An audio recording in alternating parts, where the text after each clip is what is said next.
So what's up? Welcome everyone to this second session of the revision of this topic called government audit. अब sir government audit में हमने last session में discuss किया था audit of expenditure, जहां पे हम एक्सपेंडिचर को इवेल्युएट करते थे अगेंस्ट 5 to 6 स्टैंडर्ड्स। सबसे पहला स्टैंडर्ड क्या होता था सर? Rules and regulation. जो भी रूल्स एंड ऑर्डर्स है गवर्नमेंट के, जो भी रूल्स एंड रेगुलेशंस हैं, उनको ध्यान में रख के हमको अपना खर्चा करना है। तो make sure that the expenditure is conforming to the provisions of the statute and as per the rules regulation. ठीक है, अब जब रूल्स रेगुलेशंस के हिसाब से ये ऑथोराइज्ड होना चाहिए, जनरल हो ऑथोराइज या स्पेसिफिक ऑथराइजेशन हो फर्क नहीं पड़ता, ऑथोराइज्ड होना चाहिए। यानी ऑडिट ऑफ सैंक्शन, सैंक्शन यानी आइदर बाय जनरल और specific sanction by the competent authority जिसने इस खर्चे को ऑथराइज किया है। जैसी ऑथराइज क्रिएट करा वैसी अपना प्रोविजन बना लो फंड्स का, वैसी आप प्रोविजन बना लो फंड्स का। यानी जो प्रोविजन ऑफ फंड्स है जिसके आपने खर्चा करना है उसका प्रोविजन बना लिया, plus again this provision should be authorise. थोड़ा ऑथराइजेशन यहां भी ले आना। ठीक है, अब सर जब प्रोविजन बन गया हमको क्या करना है? मैंने कहा हमको एक काम करना है, हमको ये खर्चा करना है। तो खर्चा जब कर रहे हैं तो ऐसे करना है जैसे दूसरे का पैसा है, या ऐसे करना है जैसे खुद का पैसा है? सर ऐसे करना है जैसे खुद का पैसा है। इसको कहते हैं प्रोप्राइटी ऑडिट, यानी the principles of propriety. And last में जब खर्चा हो गया, सारा मामला डन, इसका चेक किया जाएगा परफॉर्मेंस ऑडिट। परफॉर्मेंस ऑडिट यानी जो आपने खर्चा किया, क्या आपने इकोनॉमिकली किया, कम से कम खर्चा, एफिशिएंटली यानी इनपुट आउटपुट रेशियो देखा जाएगा, एंड इफेक्टिवनेस देखी जाएगी, वेदर द रिजल्ट्स और द टारगेट्स वर अचीव्ड और नॉट। ये हमने बेसिक बात सीखी थी। अब इन्हीं एक्सपेंडिचर ऑडिट वाले पॉइंट्स को आज हमने थोड़ा डिटेल में पढ़ा। सर क्या? सबसे पहले आता है audit against rules and orders, a topic which was asked in MTP October 21। ठीक है सर, तो रूल्स एंड ऑर्डर्स में क्या? सबसे पहले तो इंट्रो दो, ये रूल्स एंड ऑर्डर्स बनाता कौन है?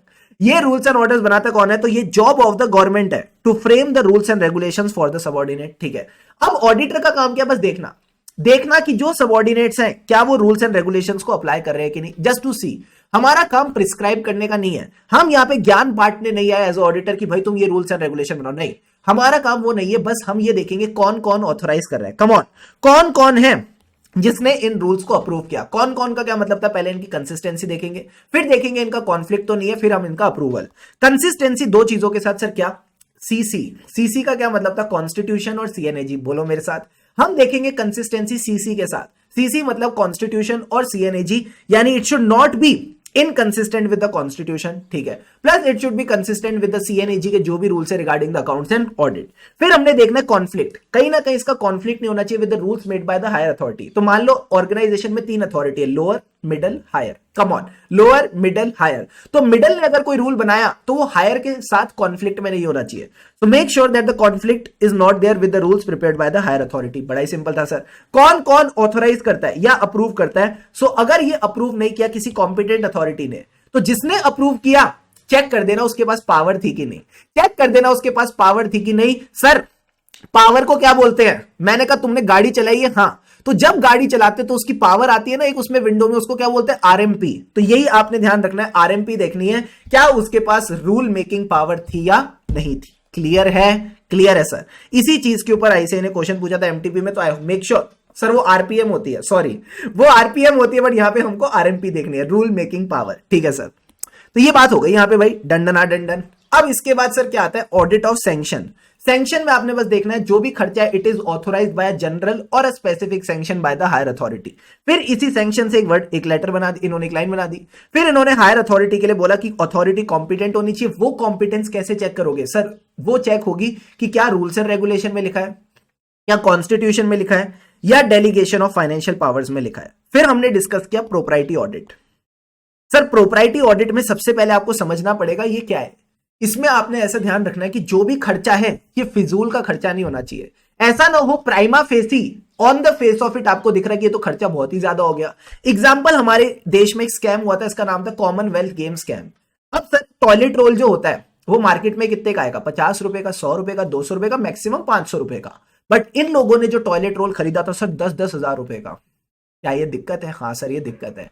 तो जब भी आपको लगता है जो खर्चा हो गया बहुत ज्यादा हो गया, कई बार पापा भी बोलते होंगे ना, मम्मी भी बोलती होगी खर्चा तो तूने बहुत ज्यादा कर दिया, फिजूल का खर्चा कर दिया, तो वो लोग आपका क्या कर रहे हैं? प्रोप्राइटी ऑडिट करके चल रहे हैं। तो सर प्रोप्राइटी ऑडिट में आप क्या करते हो? इन्हीं खर्चों को पॉइंट आउट करते हो, जो भी इनइफेक्टिव, अवॉइडेबल, इम्प्रॉपर खर्चे हैं, दीज यू पॉइंट आउट। अब इसमें 3 प्रिंसिपल है जो आईसीआई के पॉइंट ऑफ व्यू से भी बहुत इंपॉर्टेंट है। सर 3 प्रिंसिपल क्या है? सबसे पहले तो खर्चा ज्यादा नहीं करना, दूसरा इस खर्चे से बेनिफिट मत करना। सर इसका क्या मतलब है? It should not B too much. Expenditure should not be prima facie more than the occasion demand. Plus, as a public official, whenever you are using the public money for expenditure, you should exercise the same vigilance as an ordinary person would do with his own money.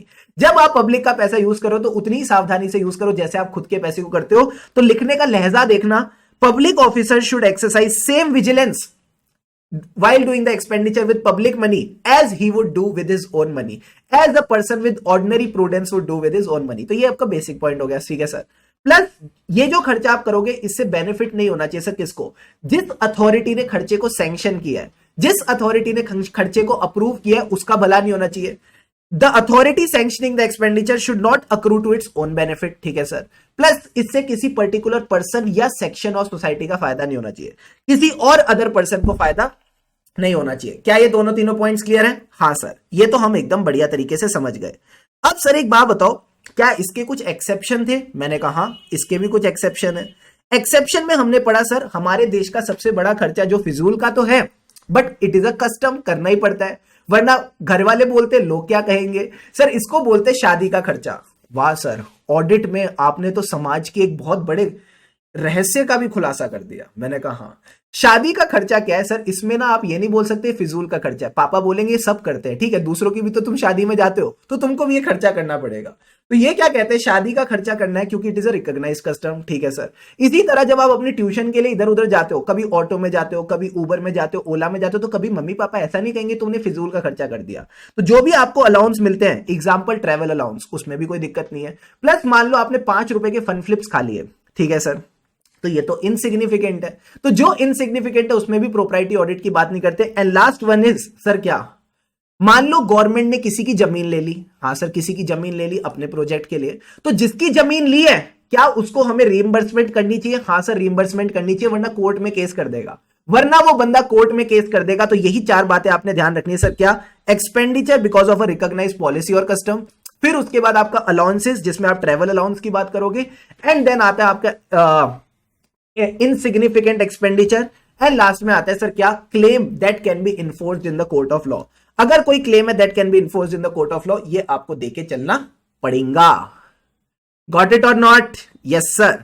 तो ये एक question ऐसा है जो आपसे ICA पूछ सकता है. एमटीपी अक्टूबर 21 में उसने पूछा था लास्ट. फिर हमने बात करी सर परफॉर्मेंस ऑडिट की. परफॉर्मेंस ऑडिट में क्या आता है? मैंने कहा ईईई. ईईई का क्या मतलब है? Economy, efficiency, effectiveness. बोलो मेरे साथ, इकोनॉमी, एफिशिएंसी, इफेक्टिवनेस. जब भी मैं बोलता हूं इकोनॉमी, इसका क्या मतलब है? कम से कम खर्चा. हम यहां पे अमाउंट की बात कर रहे हैं, तो आपने एकदम मिनिमम रिसोर्सेज यूज करने हैं. रिसोर्सेज के एग्जांपल बताओ सर. सबसे पहला जो रिसोर्स आता है वो आता है हमारे दिमाग में पैसा. It is a financial resource. फिर उसके बाद इंप्लॉयज, जिनको बोलते हैं ह्यूमन रिसोर्स, और बाकी होते हैं फिजिकल रिसोर्सेज. तो जो आपने रिसोर्सेज एक्वायर करे, चाहे वो कौन कौन से होते हैं? फाइनेंशियल होते हैं, ह्यूमन होते हैं, फिजिकल रिसोर्सेज है. These are required economically. ठीक है सर. एंड साथ ही साथ जब आप इन खर्चे को सैंक्शन कर रहे थे तो भी आपने इकोनॉमी मेंटेन करी. फिर आता है sir efficiency. Efficiency is input output ratio. इधर से आलू डाला तो इधर से देखो कितने पराठे निकले. Come on. इधर से आलू डाला तो इधर से देखो कितने पराठे निकले. इनपुट आउटपुट रेशियो देखा जाता है. प्लस इसी के साथ आप इसकी इकोनॉमी भी देख लो. ठीक है सर. उसके बाद आता है इफेक्टिवनेस. इफेक्टिवनेस बात करती है अबाउट द परफॉर्मेंस. क्या आपने जो टारगेट्स अचीव करने थे वो किए कि नहीं. Whether you have achieve the targets or not. So appraisal of the performance, जो भी परफॉर्मेंस थी गवर्नमेंट के प्रोग्राम्स की, स्कीम्स की, प्रोजेक्ट्स की, जैसे स्वच्छ भारत अभियान, तो क्या इसका जो ओवरऑल ऑब्जेक्टिव था देश को साफ करने का वो अचीव हुआ? हाँ सर. और इससे पहला वाला इसके साथ जोड़ दो, जैसे ऊपर किया था, कि साथ ही साथ इसकी एफिशिएंसी भी देखेंगे. तो ओवरऑल परफॉर्मेंस ऑडिट क्या है? It is a objective examination. किसकी? Of any government programme, scheme or project, जिसमें आप क्या करते हो? उसकी परफॉर्मेंस देखते हो ताकि आप उनको सजेशंस दे सको. You can identify the opportunities, ताकि वो और इकोनॉमिकली, एफिशिएंटली और इफेक्टिवली काम करे. अब इसका प्रोसीजर क्या होता है? ये एक छोटा सा टॉपिक छुप के बैठा है, क्या पता किसी दिन 3 नंबर में आईसीए पूछ ले. तो सर ये कैसे था? मैंने कहा गर्मी की छुट्टियां. गर्मी की छुट्टियों में भी आपको एक प्रोजेक्ट रिपोर्ट मिलती थी. हाँ सर, प्रोजेक्ट रिपोर्ट मिलती थी. तो जो प्रोजेक्ट रिपोर्ट मिलती थी, सबसे पहले उसका टॉपिक पता करते थे, फिर उस टॉपिक के बारे में थोड़ा गूगल करते थे. हाँ सर, गूगल करते थे. तो उसको कहते हैं प्रिलिमिनरी स्टडी. उसको कहते हैं प्रिलिमिनरी स्टडी. मैंने कहा वेरी गुड. अब प्रिलिमिनरी स्टडी करके आप प्लान करते थे कि भाई साहब 90 पेजेस की रिपोर्ट बनेगी, 45 डेज की छुट्टी दी है, तो रोज के 2 पेजेस करूंगा. अब एंड में आपको भी पता है, मुझे भी पता है क्या होता था. आखिरी के 2 दिन बचते थे, पापा पूछते थे भाई हॉलीडे होमवर्क कंप्लीट हो गया, आप कहते थे हो जाएगा, तो हम क्या करते थे, फिर उसकी एग्जीक्यूशन शुरू करते थे और रिपोर्ट बना के डन डन डन डन। तो बस आपने ध्यान रखना, topic preliminary study, planning, execution and reporting, ठीक है सर।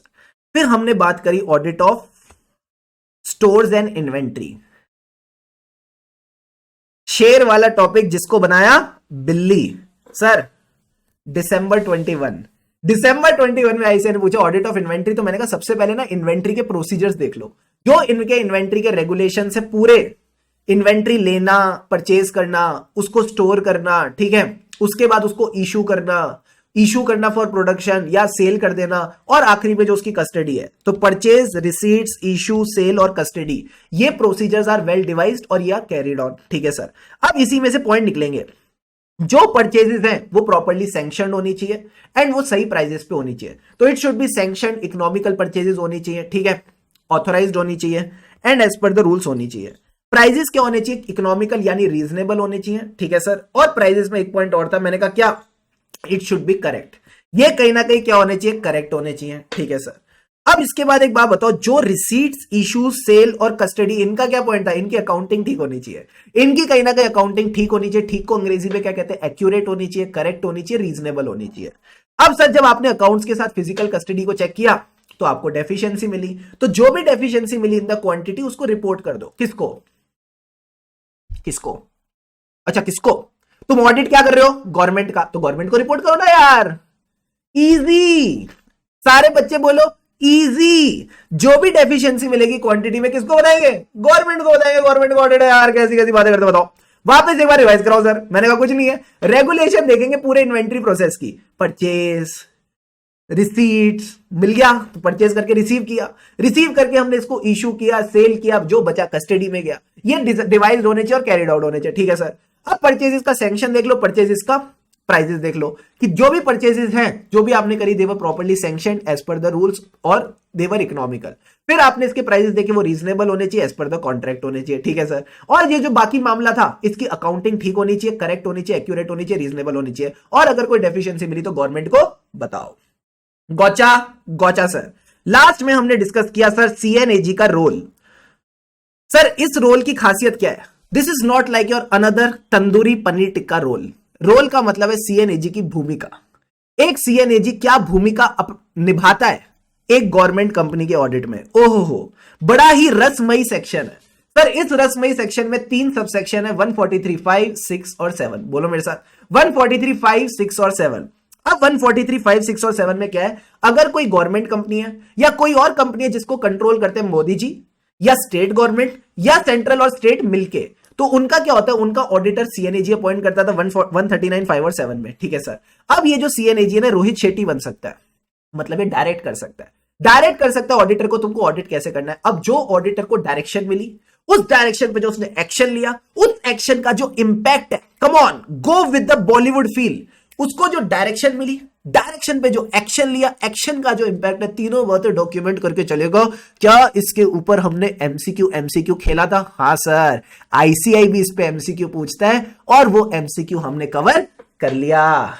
अब इसके बाद सर क्या आता है, सप्लीमेंट्री ऑडिट। से सप्लीमेंट्री ऑडिट, यानी अगर सीएनएजी संतुष्ट नहीं है, सीएनएजी कहते नहीं मजा नहीं आया, हमें इसके साथ थोड़ा और ऑडिट कराना है, थोड़े और ऑडिट को बोलते हैं सप्लीमेंट्री ऑडिट। या सीएनएजी को लगता है मैं भी थोड़े कमेंट ऐड करता हूं, मजा आएगा, तो वो कमेंट कर सकता है। तो 143(6)A में वो सप्लीमेंट्री ऑडिट कर सकता है, 6B में वो कमेंट कर सकता है। कितने दिनों में सर, 6 है, 6 फॉर 60 डेज, 6 फॉर 60 डेज में वो ये हरकतें कर सकता है। और जो कमेंट है वो कहां जाएगा सर, कमेंट जाएगा हर उस व्यक्ति के पास जिसके पास ऑडिट रिपोर्ट आई है, एंड सेम टाइम सेम जगह, यानी it will be placed in the AGM in the same time and same manner as the audit report. क्या ये पॉइंट क्लियर है, हाँ सर। एंड लास्ट में आता है 143(7). सर ये किसकी बात करता है, टेस्ट ऑडिट की। टेस्ट ऑडिट कैसे होता है हमें नहीं पता, बट ये पता है कहां लिखा है, सेक्शन 19 है, हम आपको एड्रेस बता रहे हैं, वहां जाके देख लो।